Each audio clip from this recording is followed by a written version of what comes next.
been dying for me to bring this accordion file out. Yes, the best stories ever coming from the accordion. So let's take a trip down memory lane. I mean, I try to relate something to real estate when it comes, when it comes down to my past and some of the outside the box. And I think that my dad kind of lived outside the box. Yeah. It was probably a little too far outside the box. Yeah. Like sometimes you got to rein it in. Totally. And this accordion file was actually, it represents the end of our partnership with my parents. Okay, interesting. What are you thinking about? I just never heard you frame it that way, that it represents the end. It really does. Yeah. I think of this as your chapter 1. No, it was chapter 1, right? It was before where I'm at now and before the other journey through REOs, which is real estate owned properties. But this was back when, the market felt a little like it did now. And I think some of the stuff that in this accordion file that we're talking about it definitely correlates with where we're at today in the market, because this is what everybody is afraid of right now. Everybody's afraid of the market taking this huge twist because of what happened back in this day. So the accordion file kind of takes us, in my story back from that 2005 to 2007, 2008. And, I think we all have an accordion file, whether it's physical or mental, of something we went through. The question is, the chronicles. What did you learn from it? And are you still going back and thinking about it? Because I think sometimes it gives us the ability to learn from it, but we still have to go back and revisit it, especially when you're making bigger decisions. So a little bit about the history, in tying it together in real estate, which is, it's extremely fitting for right now. At this time, we owned a property management company. We also, my dad was again outside the box. His theory was, we have captured audience in the property management, so let's go start up all these ancillary companies. And there's a lot of real estate agents that are doing this, and a lot of people that start ancillary companies that create benefits all the way around, because you do have captured audience, but it was backfiring. And so we went into the painting company, which I'll never forget sitting at Moon Valley Country Club with my dad saying, we need to start. My dad saying, I'm 25. I'm like, everything sounded good. Right. You're like, cool, let's go. My dad's like, all we need is a couple of guys that can paint and a truck. I mean... Sounds logical, right? Sounds about right. It's like how most businesses are started. You're like, hey, Kyle, let's start a vlog, or let's start a podcast. Yeah. And then you're like, fuck. This is a lot of work. Totally. So we started down that road, and of course we found a painter, but a painter doesn't mean they can run a company. Right. They can paint a house, but they can't go with numbers and costs and those types of things. And then we started a plumbing company, and then it was a landscaping company, and then we bought a high-pressure misting system company from a guy. Well, so, just so funny. And you're like, all this stuff is happening, so what it leads up to is 2 years down the road, we bought a commercial building that had some acreage with it, but we're now sitting like at the height of the market. We're sitting on 25 fleet vehicles, 50 employees, like $50,000 a week going out in payroll. How long did that take? It happened fast. Yeah, it sounds like it happened over like a 2-year period of time. We were also managing like 700 homes at the time. What happened though was all of these things were happening, and it took away from what I really should have been doing, which was real estate. It goes back to like the thing we talk about. It's not the things you see, it's the things you don't see. Right. And what I wasn't seeing was I was spending so much time in each one of these companies and managing people, managing complaints, and it was taking me away from what I really should have been doing, which was focusing on real estate. Yeah. So you take your eye off the ball for something that you think is going to add value, and it actually decreased value. It got really bad really quick. Well, I think too, a couple things. Number one, you were really, really going wide as opposed to going deep on any one thing. And then I think too, I want to point out that like you actually have a real accordion with you, because some people are listening as opposed to watching this on YouTube or something like Oh my that. God. And this thing's thick. So Steve is literally sitting here with a real accordion file with like all kinds of aged pieces of paper like flying all over the place. I found my freshman school ID in here. I mean, it has to be noted, right? Because some right. people can't see that you actually have a Right. real accordion file with you. But yeah, so I think that's really cool. And the other thing too is, so to your point, like it took away from some of the things that you were most passionate about because you were going so wide. You were Right. trying to do so many different things. And when you actually have that ability to step back and realize that, wait a second, what's happening here? Where am I going? What am I doing? And how old were you? 25, 26, 25, 27? 26. Yeah. Yeah. That's a lot. It was a lot. Yeah. I mean, I was, and on top of it, I didn't understand business structure. You were just doing. I was just doing. Yeah. And it was like kid in a candy shop. Of course, the banks were super loose back there. Credit was super loose back in the time. And what I didn't realize, being a partner with my dad, he considered me a partner, but I wasn't a partner anywhere on paper. So, like I said, like this was the end of our partnership. When it unfolded, Wendy and I had personally guaranteed like $1 million with Amex, all kinds of different personal loans, different credit accounts. The problem was when we separated, I was stuck with that. So when the market crashed, Wendy and I walked away with all that debt. The shitty thing is we paid it all back, but we didn't get any of the benefits of the losses of the company. Like that company, I think my mom, you know, I think she had losses for 10 years. Wow. Because there was so much loss when it unfolded. I didn't get the benefit of any of the loss. So for my... Well, explain that, because maybe some people listening don't really understand what that means from a business structure. So from a business structure, you have some years where you're profitable, and you have some years where you take a loss. So if you had a $100,000 loss, you didn't pay any taxes that year because you had a $100,000 loss. That loss carries forward. Okay. I think it's up to 5 years. Don't quote me on that. Check with your CPA. But you can carry it forward. So now all the losses, like there was millions of dollars of losses, like from cars being given back, from, you know, loss of income, all the debt that accumulated, all the different things. It created a lot of loss because there wasn't profit, but there was money going out the door, so it created loss. Well, because I was not a partner, I wasn't on any of the corporation commission, I wasn't a managing partner, I wasn't anything, I got stuck with the debt. Right. So tangible debt, like real money Tangible going out. debt. Yep. And somebody else claiming the loss. So it did suck because so for the next 5 years, it's not funny, but Wendy and I paid off $1 million worth of debt. I know. It's crazy. But I paid taxes on that $1 million. Exactly. Because it wasn't considered, even though I was paying American Express back, it wasn't an expense to my business. It was an expense from something else. So, you know, if you guys are partners on things, make sure that, you know, it's very clear and defined as to, especially when you start doing personal guarantees and things like that, or you're putting cash into the business. Like we put a ton of cash into this business that we never got to claim losses on, you know, cash and assets. Because not only did we have all that debt, we had put like profits from rental properties, things that we sold, our own paychecks. We put $1 million worth of cash and assets that we lost and didn't get to reclaim either.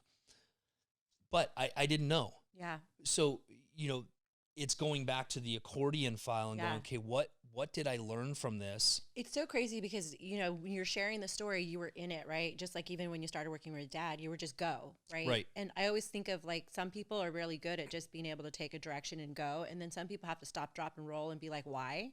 Right. And I feel like now you're more strategic, where then you were just going. You were just trying to get through it.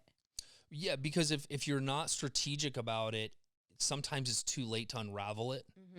And, you know, I've heard a couple of different people say this, you know, when you start a partnership, you start with divorce in mind.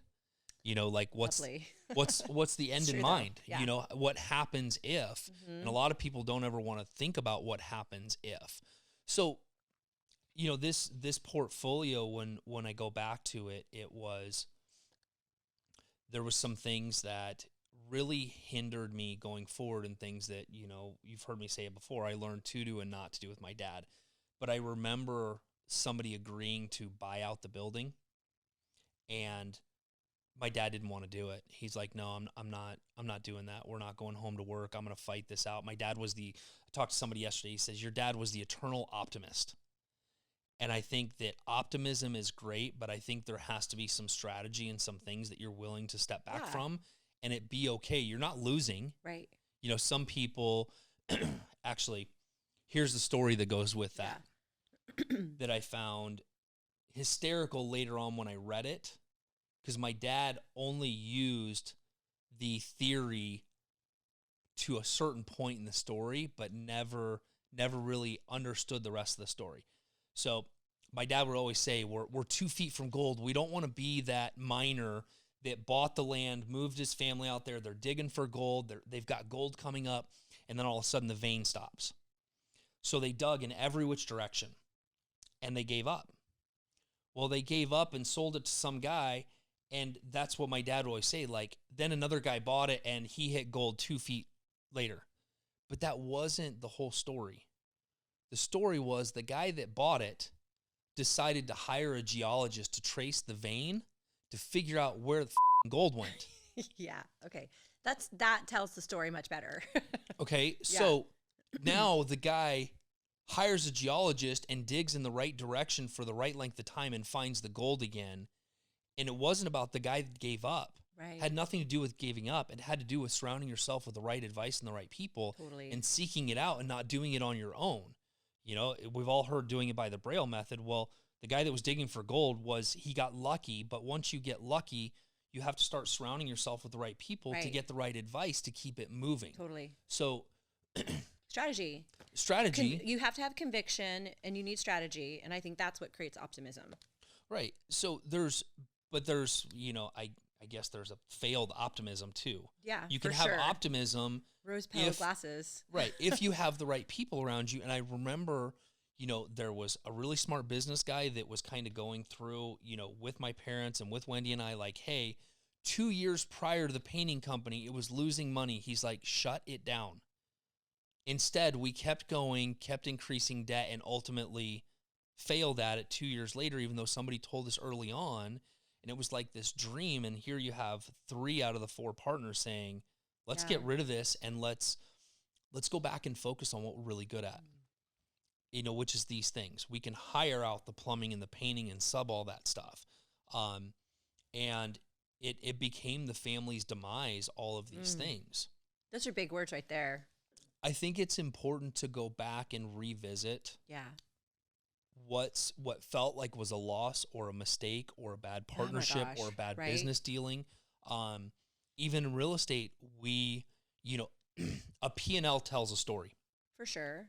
Very factual story. So every house, when we get done, you know, either renovating it for rent or renovating it to flip or renovating something for a client, we go back and look at the story because the numbers tell the story. You know, where could we have done things different? Did we sit on it too long? Could we have made more money here? You know, so again, you kind of go back and look at it. The problem with the P&L is that it's an after report. It's not a before report. Right. So I mean, you could pro forma, but it's still, I mean, P&L gets filled with what actually happened. Right.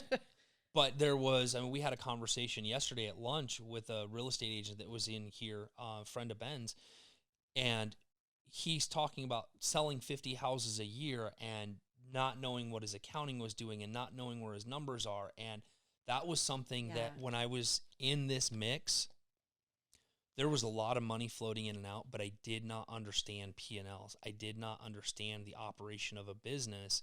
It was still operating from where most people in small business operate from, which is just like, how much cash do I have in the bank and can I pay the bills? Exactly. And they're not going through and structuring and strategizing and knowing what's to come. And I think that that's ultimately what I learned, is that if I'm going to be a real estate professional and I'm going to be a strategist, I really need to know where things are going and what it looks like, not just is there enough money in the bank to cover the bills. Totally. So do you, like, when you think about the accordion, do you think about it as mistakes? Like, and I don't mean to say that that's bad or good, but just more along the lines of the real lessons that you now are able to think outside the box because of the things that happened in the accordion that weren't necessarily I consider the ideal Accordion scenarios. File. I consider it risk that I took in order to learn something that I didn't know anything about. Yeah. It was just Cool. extremely costly. It really was. It was big time. I mean, millions of dollars costly, although here's what I would tell you. Tell my kids this all the time. There's no school, Harvard education that could have prepared me for this. Sometimes we take risk in order to see what happens, and sometimes you get lucky, sometimes you don't. But if I made a bunch of money in this time, I never would have learned anything. For sure. Yeah. So it gave me the ability to learn, just like when flipping a house. You know, I remember the first time a sewer line was collapsed after we got done. I learned from that $10,000 mistake that it would have cost me $225 to avoid it. Yeah. Had we gotten a camera inspection on it. Same thing with as we're working with clients, I kind of equate it back to my automotive days. In the automotive days, you got paid what was called flag hours, which means you get paid a certain amount of money for this job according to this book. So if it pays you 2 hours to do that job and it takes you 4 hours, you only got paid 2 hours. But once you see the same diagnosis on the same car over and over again, your experience now makes you more money. So same thing in the business. After 21 years in the business, it's how does this experience with this client change how I'm going to do something with the next client? Yeah. How do I facilitate the transaction in a different way based on what I've learned over here? And I think real estate, because of the amount of variables. Yeah. So now you look through that and you look at where do you go? Yeah. And sometimes you do have to take some risks to learn. Everybody that's tried their first flip. I mean, it's so funny you just said it. You have to take a risk to learn. And the reality is sometimes you don't even know you're doing that. It is just a byfactor of it. It's a byproduct. I mean, even if you're doing something that you don't perceive to be risky, you're going to learn something from that. Right. I mean, failure is a huge opportunity. Yeah. Fail, it's just your first attempt in learning. True. So the best book, so after the Accordion File, so at the end of that, what I took away from it is don't go so wide. Yep. Yeah, stay in your lane. Right? So, or if you're going to go wide, Gary Keller talks about it. If you're going to go to another idea, you know, he always says the hardest thing is to say, I get 100 ideas that hit my desk a day. The hardest thing to do is to say no to 99 of them. It doesn't mean no forever. It means no until the right person comes along. Yep. So great example, podcast. I don't think it was a failure when I did it early on. I don't think the right people were there, and it was still something. The podcast was still a folder. It was still something I wanted to do when the right people came along. So, you know, when Kyle came along and he got like super dorky about like all the stuff, it became very passion for him. Yeah. It's been really fun to watch. I tried different people, but now there's somebody that's passionate about two things, you know, behind all the gear. Number one, Kyle's extremely passionate about real estate, but he's also extremely passionate about this side, which makes a huge impact because Kyle would be bored out of his freaking mind if he was sitting back there not learning anything every time we do this. But then every time I come here, I'm just like, oh my gosh, it's like, new toys. I know. It's awesome. And then same thing with you. I mean, some of you guys may not know this, but when I first wanted to start redoing the podcast, I felt like I needed somebody to banter with. And so Bernie came in from one of being our title partner at Lawyers Title. And, you know, hey, can you help me with the podcast? What she didn't know was I want you to be on the podcast, not just help market it. Yeah, that was a fun meeting. Right. It's like, what? But what's really transpired is all the right people were now in the right place for me to go a little bit wider, but I still stayed in my lane. Totally. I get to talk about what I'm passionate about and help other people with, you know, hopefully not making mistakes, hopefully from learning from the Accordion File. Yeah. Kyle and Eden are in the background, and even though they're doing the media portion of it, they're learning and they're helping see what it can all be. So, well, in every iteration, like I love that whole storyline from the podcast, because every iteration that you attempted in that gave you the next level of what you wanted. Right. You know what I mean? I feel like every attempt helps you see a better vision of what you really wanted to see, come out of it. Yeah. And so I think that it narrowed my focus after learning not to do that. But then it also gave us the ability to structure. And I think probably the biggest learning thing that I got from my dad is I wanted to hire the right people for the right jobs, even though they were more expensive. And I think some people they're so incredibly determined that they can get somebody to do this job cheaper, that it costs them twice as much than it would be to hire the right person for the right place. Right. When I look at the right people in the right place, when I look at where Kyle and Eden are, when I look at where Tammy is, I'll be honest with you, I learned from the Accordion File that somebody that's managing money and doing my accounting and running my company as a CFO had to have that background, and I had to be willing to pay for what I was getting. For sure. Because somebody in that position has to be able to critical think. They have to have an incredible customer service mindset, because Tammy is constantly talking to the investors and what's going on and understanding where things are moving to. And so it wasn't a $35,000 a year bookkeeper position. Right. Yeah.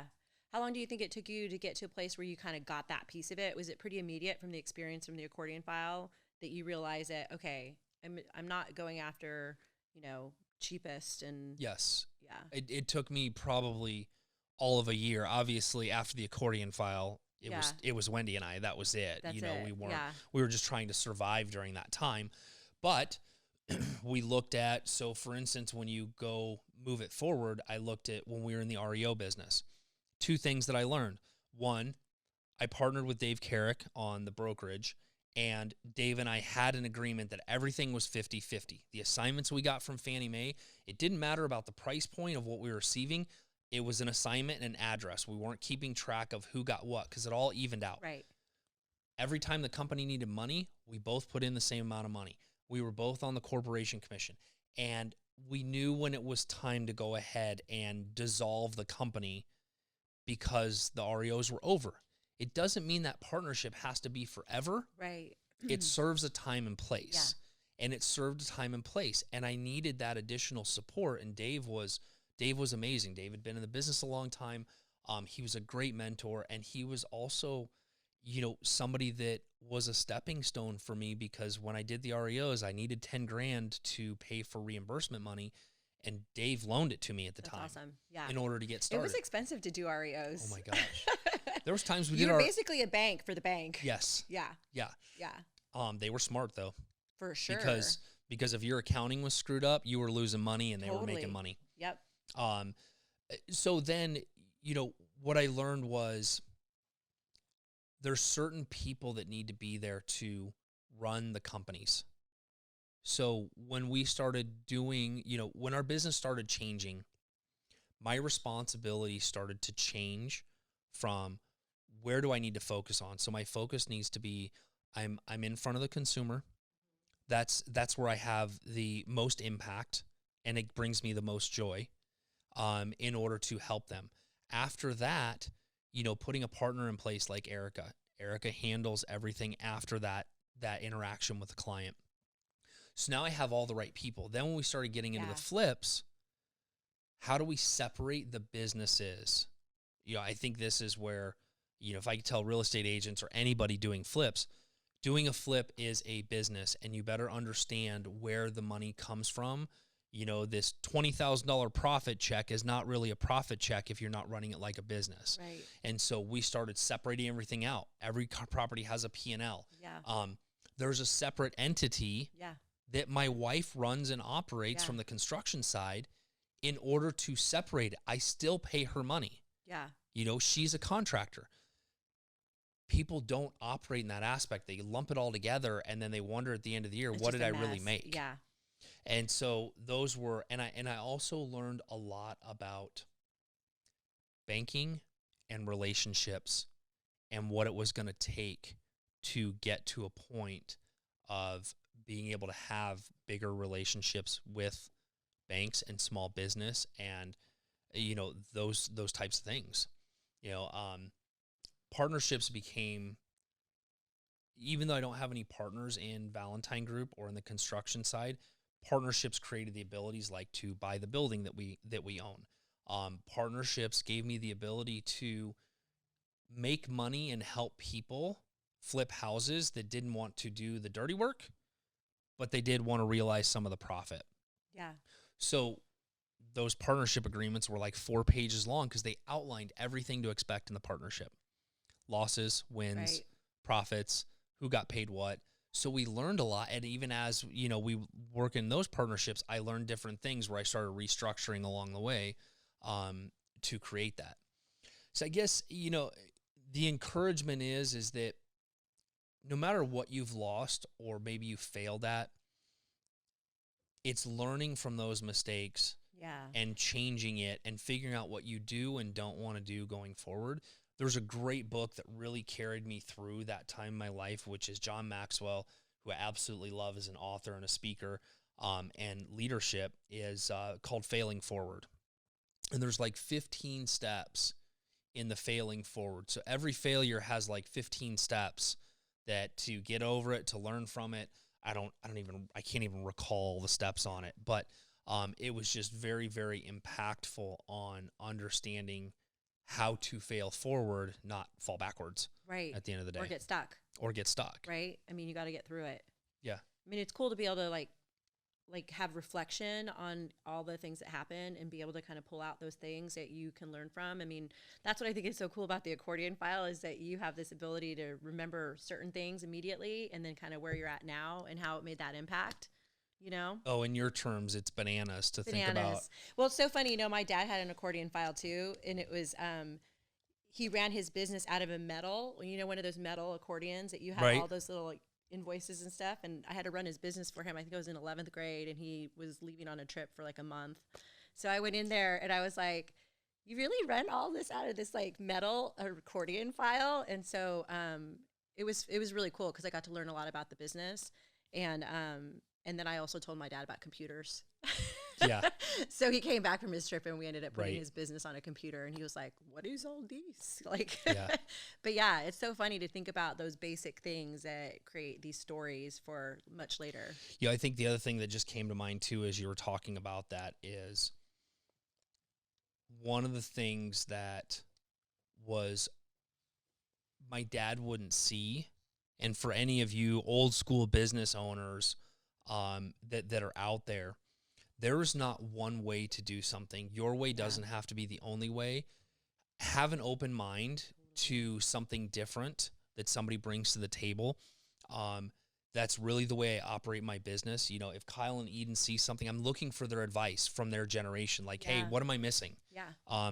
I'm asking you from your side on the title, like what am I missing? What's happening? Yeah. Same thing with Tammy and Erica. I welcome the opinions and the, hey, okay, well, if you think we can do it better that way, then let's do it that way. And that was where my dad was very like, it's going to be done this way because this is all I know how to do it. Or just based on experience, right? I think that sometimes the older people get, or the more experience that they have, they're very set in their ways because they think they know what the outcome's going to be already. I think that's a really hard cycle for people to break. And I think if you get set in your ways, I mean, look at the real estate business right now. Totally. Anybody that's been set in their ways and doing the same thing for the last 20 years, yes, it probably still works, but, fax machines are a little outdated. Do they still make those? Oh, my God. I still love it when somebody calls. One? I do not. I'm pretty sure it was blown up in shotgun target practice. Nice. There's a place called Smashing Things, and you can go in there and break fax machines. It's really fun. We have a whole bin full of smashing things. But I think it's important to make sure you don't get set in your ways, and it's okay to pivot and shift and add different things and move things around in order to be relevant. Totally. In the business. Have standards. Right. But, find ways to achieve your standards that actually will help you be more successful, and be open. Right. Be open to other people's ideas and suggestions. I think that's, it's one of the reasons we started the podcast, right? It's thinking OTB, which is where can you think outside the box? Yeah. And I think about like my career, it's like every 5 years I've had to go outside the box and pivot and Yeah. become relevant in a certain place in the market. Um, just like right now, there's a lot of conversations about the market, the investment. Where are we going? What does it look like? So we're trying to pivot in all those in times where outside the box, critical strategies inside the real estate business are critical to helping clients get Right. from point A to point B. And if you're just doing the same old, Yep. it's not going to work. It's so interesting too, because I think you're such an outside the box thinker kind of innately. Like, I think you just roll that way. But so for you to say, like, every 5 years or so, this big outside the box, I think you do it on a day-to-day basis where you're really always pivoting through multiple scenarios. And I think that whether you realize it or not, sometimes we are always outside the box. And sometimes being outside the box is just returning to some basics. Yeah. Right? I mean, how frequently do you you and I have conversations a lot about like maintaining your client base and things like it's back to basics. A lot of times is the outside of the box piece of it. Sure. Sure. But you do think outside the box all the time. I mean, when you say that, every 5 years or so, you're looking for ways to reinvent, I think that you're doing that pretty consistently. I think it evolves. Yeah, Right. It's just totally. evolution. Like right now, Totally. the evolution is that, when I look at something, whether it's a listing, a property that we're buying from somebody, or working with another agent, it's, hey, there's a strategy here that creates a win-win situation, that creates an income, Yeah. and it creates a solution for Yeah. everybody involved in the transaction. It's no longer what used to be 20 years ago, where it's like, I'm going on a listing appointment and I've Yeah. got a listing presentation, and because I don't think listing presentations solve the problem No. for the consumer. I think a listing presentation is more of it's an ego-driven thing. It's an assumption. Right. It's an assumption that this is what it is. Yeah. And so, when I've gone outside the box, which I think has been a lot of fun, is creating the relationships with the other real estate agents in the business that I can work with them to solve a consumer's problem or create a strategy where, again, we're all creating an income. It's no longer, for me, it's no longer a commission mindset. It's an income mindset. And I believe that the bigger the problem that I can solve for the consumer and the agent, the more income that will be driven into the company by the problem that I'm solving. Right. And that's just where the business has evolved, especially in the current market. I'm trying to work with the real estate community and the agents because they've never seen anything like what we're experiencing now. Never. And it's hard to navigate. So Bananas. it's bananas. It really right? is. I feel really bad for the agents that are just getting in and they don't know enough about it, especially when they deal with multiple offers and things. know. Like, how do we get to that point to help them in that aspect? It's so true. It is a very unique circumstances in the market right now. I mean, I've never seen it like this before. I mean, there are literally no houses to sell or buy. So yeah. Well, so if you were to like take, let's say 3 things, like what are the 3 things that describe the Accordion File? What are the 3, like? Don't be afraid to try something. I think so. Don't be afraid to try something, but have an end and amount of money you're willing to risk to try it. Right? So you're willing to, it's kind of like playing the stock market. I'm willing to lose 20 grand trying this. Try it, see what happens. Then learn from it. It's not a failure if you learn something from it. Nothing in that file is a failure for me. It's all stuff that I learned. It's all stuff that made me better. It's all stuff that has made the experience for not only my business, my staff, my partners, but ultimately everything from that file has flowed down to the consumer and the people that I serve inside my business. Second, really understand if you're going to, don't run a business out of a shoebox. You really need to know your numbers, what you're spending money on, and you have to have things structured the correct way, especially if you're going to be partners with somebody. Yeah.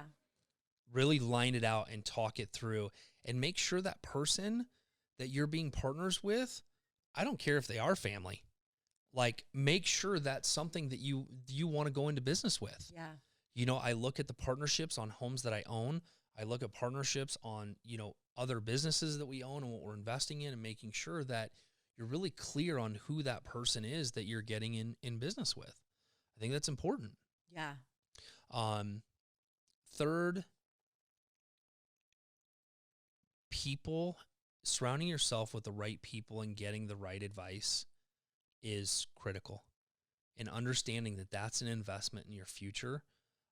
You know, we talked a couple episodes about masterminds and things like that. Mm-hmm. One of the reasons I did the masterminds was in order to surround myself with the right people, so I didn't make the same mistakes that they did, and I could learn from it. And I'm okay paying to learn from somebody else's mistake. Totally. That's right. I mean, that is the ultimate when it comes down to it. So, you know, those are probably the three main things. Yeah. But I think the bonus round. We took a lot of time to think about what happened over those couple of years to figure out, and we made a record of it. Like I said, some of you guys are keeping track mentally, but I think if you can write down what you learned from that failure, it becomes a learning experience, not a failure. Yep. And now you have a track record, so you can go back and review it. It's kind of like journaling. Right. You know, the mistakes that were made and how do you make them different? Totally. Not that you don't ever want to go back and revisit it, like the podcast. Right. It wasn't great. I didn't know how to market it. I didn't know how to put it out there. So after a couple of years, the right things came into play, and I was willing to go all in on it again, and do something that I enjoyed, which is talking and sharing about this stuff in the hopes that it impacts people and empowers people to make some changes and make some choices. Totally. So do you think that, like, I mean, obviously the accordion file for you is a physical file. So some people don't have the accordion file. So let's say you're a typical agent out there. Do you think that reflection starts with, like, maybe after every transaction that they close or every client that they work with, that they take some time to journal it out or make some notes about what they liked about the experience or what didn't go well or how they could, I mean, would you recommend that? I mean, not everybody has like a physical accordion file that they can draw from. Okay. So you could, I love it in the book Traction. He talks about a after action report. I love that. An after AAR. action. I love that. And so he refers to it as an after action report. The after action report is a list of questions and answers that either is physical answers or it's a grade. On a scale from 1 to 10, this happened. So that after a transaction or after a flip or after anything in your business, it could be at the end of the month, it could be at the end of a big task, the after action report is what happened, how do I document it, what do I change, and how do I move forward? Totally reminds me of thinking time too. Yeah. Yeah. Yeah. Yeah. Go think. We'll just end it right there. Go think. You'll thank me later. You'll thank me later. That was from the book, The Road Less Stupid. Yes. Keith Cunningham. But, okay, how many people from this year sat down and did an after-action report of this year? What worked, what didn't, what is, what isn't. Right. And then went and thought about it in order to change. Yeah. So now what happens when you do that? You look at the things that worked really well, and how do you go all in or put more energy and effort into that? And how do you take away things that aren't producing? Totally. Well, and I think it dives into a bunch of different categories. It could go into the production of actually being a realtor, right? Or a real estate professional, your personal life. Like, it really feeds into all those different avenues to figure out how you can, create abundance, joy, and all those things. Yeah, I mean, you can call it whatever you want, but everybody it's go buy an accordion file at Staples. But whether it's typed out or digital or whatnot, it's just something that the accordion file is very similar to a journal. Yeah. It's not something you do every day, but it is something after a big transaction or whatnot. Okay. Like, evaluate your transactions, evaluate the structure of your business, how you conduct yourself in it, how do you handle your day? Like, you should be able to look at those things and decide what you can improve on, what you like.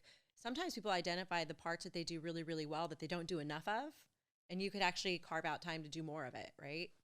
You start to, so by doing that, you start to learn where your value is, what's most important, Yep. And then you can spend more time and energy on those things in realizing that. So, Yeah.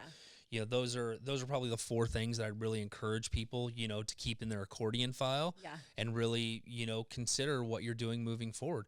You know, Totally. we see it a lot in our business where like 2 agents that are running a business decide to partner up. Yep. And then all of a sudden you see the freaking divorce like I a year know. later because they really didn't Yeah. think it through. Right.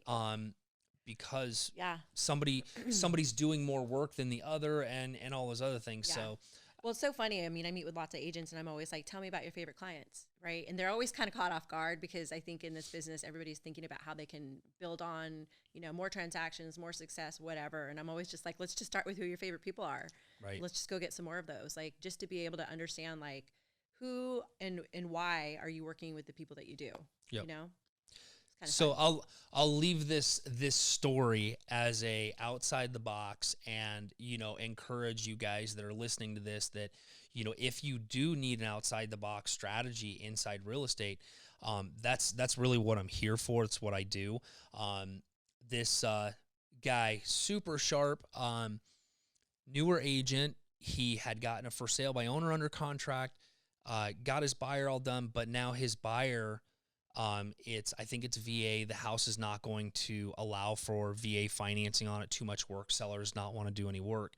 And so just as he's ready to cancel, he's watched me at my home group and watched me on Instagram and Facebook and things. He calls me and he says, hey, he says, I think this house might be a really good deal for you. And my buyer wants to cancel. Do you want the opportunity?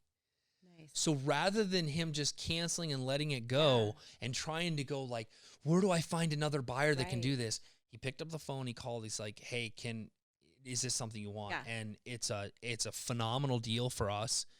He's going to make a commission. Like Yeah. it's going to close faster.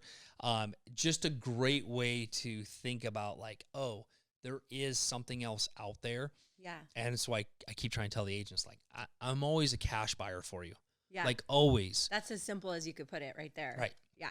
I'm always that solution when something goes wrong. And I tell some people, I'm like, when shit hits the fan, call me. Like, you know, that's the nice thing about, I was going through this with something yesterday. The nice thing about what I do is that I can pivot, shift, and make decisions that nobody else can.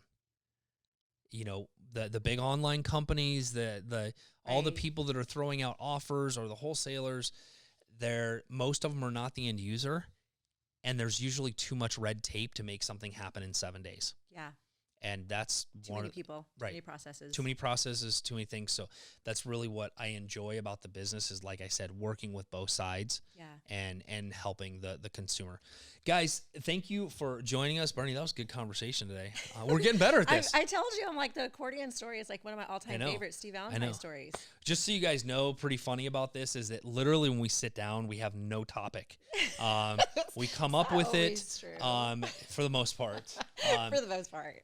I'm just better in conversation, but hey, if if you haven't, we'd love to have a review from you, and obviously we would greatly appreciate a 5-star review, and of course sharing this with anybody where it adds value. Hopefully some of this is adding value to your personal life, your business life, and your clients, and if there's anything I can do for you, let me know, and thanks as always, Bernie, for being here to keep me on track, Thanks for sharing. keep me inside the box. I don't know if that's possible.